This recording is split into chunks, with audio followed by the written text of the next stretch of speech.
Hello guys, nilabas ulit natin itong ating laruan FX Impact MK2. Yan. Ang problema nito is sumisingaw dito sa vent hole ng regulator.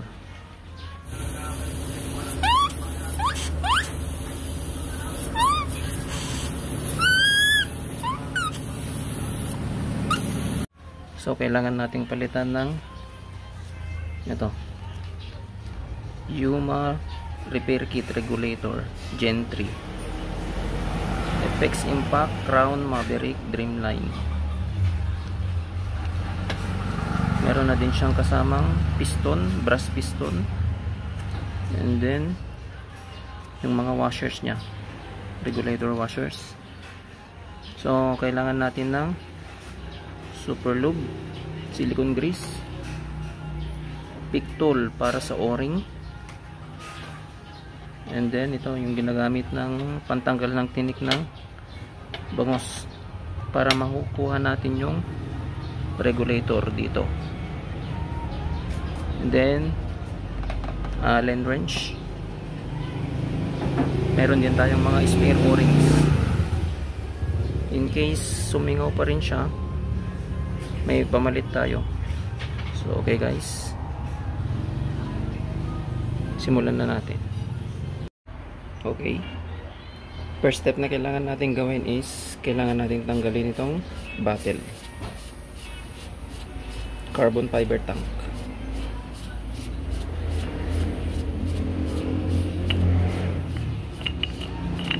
Yan, pag natanggal na yan, set aside muna natin dito.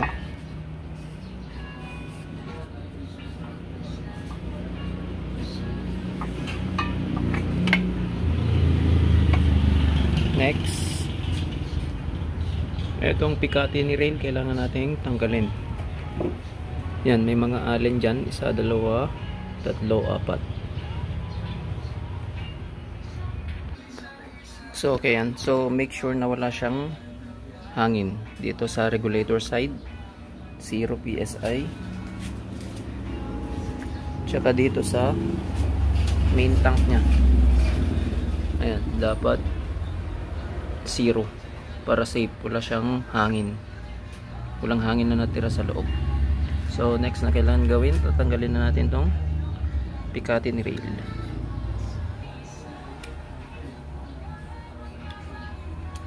Yan, luwangan muna natin lahat ng apat. Yan, apat sila. Yan, tapos ito,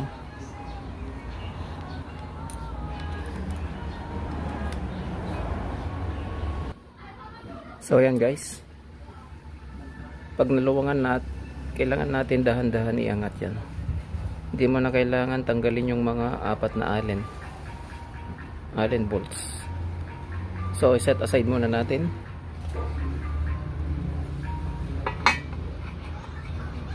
Next, tatanggalin na natin yung takip ng trigger mechanism, tsaka ito, trigger assembly, para ma-access natin yung regulator doon sa loob.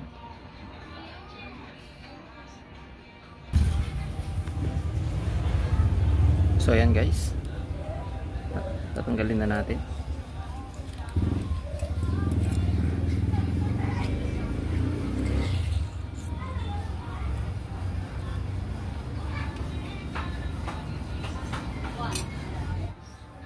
Okay, next step, tatanggalin natin itong pin ng trigger mechanism. Kahit isa lang yung tanggalin nyo guys, para matanggal siya palabas gamit itong, ayan, ano tawag nyo dito, ito yung ginagamit sa pantanggal ng tinik ng bangos. Yan, hugutin natin dito guys. Yan, so ayan, natanggal na natin yung pin. Spring loaded to, kaya kailangan nakasuporta yung daliri mo dyan sa taas, then dahan-dahan mo siyang iangat.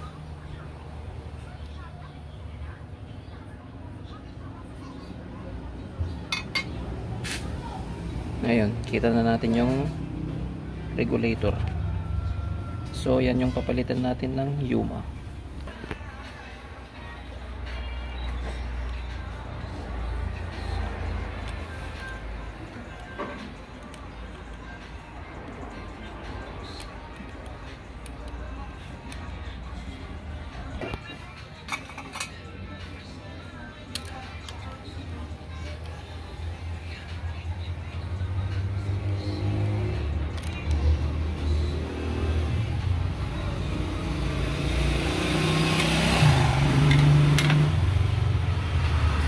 So next step, tatanggalin natin yung housing. So eto guys, 5mm yung kailangan natin gamitin, itong ball head.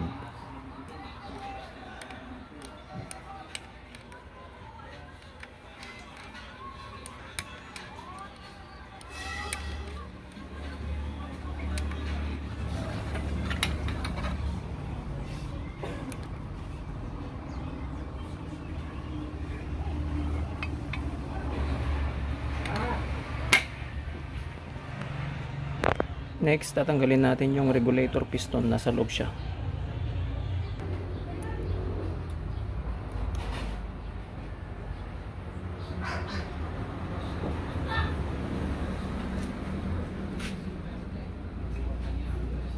Set aside muna natin. Next, papalitan natin yung o-ring doon sa loob ng receiver para sigurado na wala na siyang leak. So okay guys, hindi ko na pinakita kung paano ko tinanggal yung o-ring ng receiver kasi wala tayong tagahawak. Ayan. So ito yung ipapalit natin. Yan, instruction, kailangan lang i-scan yung QR code para malaman yung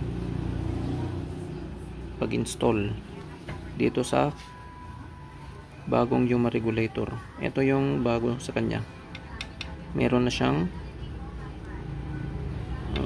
brass piston, tsaka ito kailangan natin ilagay din yung pang del ring, ilalagay dito sa dulo nya. And then ito, believable washers, housing, regulator housing. So kailangan gumamit kayo nito guys, yung plastic na panundot yan.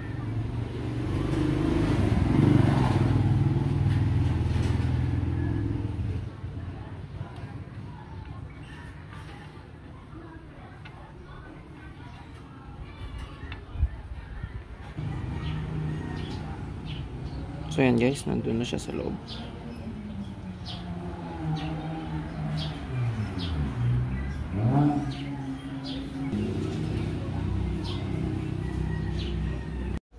So yan guys, na-assemble ko na yung Yuma regulator. So bale, siyam ang nilagay kong believable washers. Kasi gusto natin ng high pressure.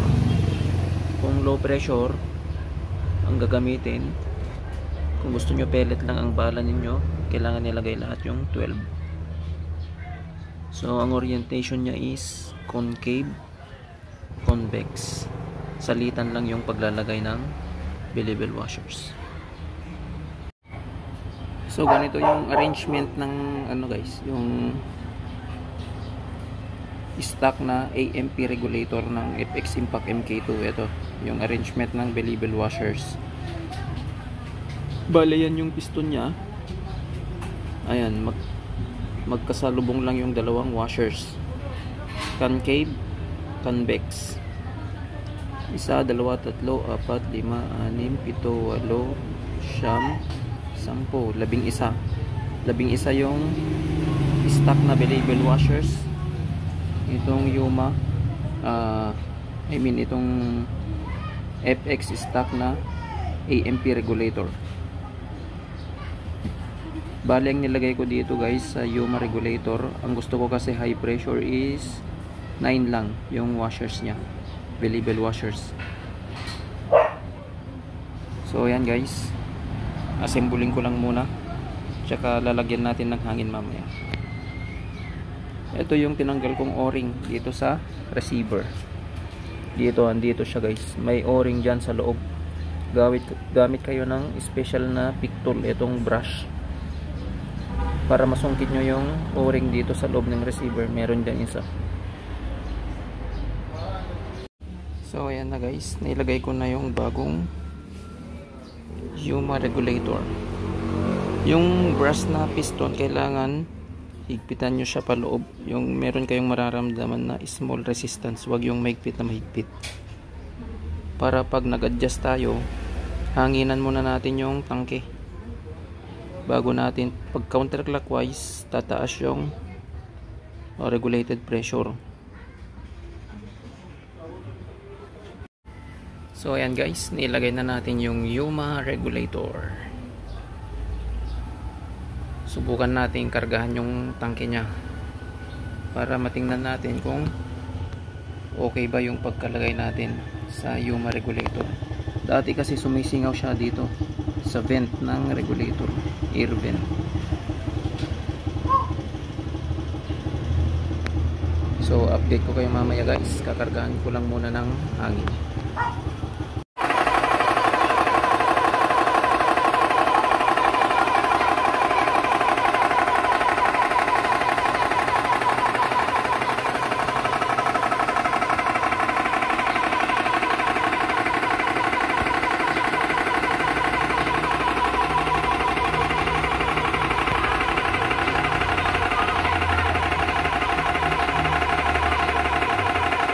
So yan guys, kinakargahan na natin yung air gun.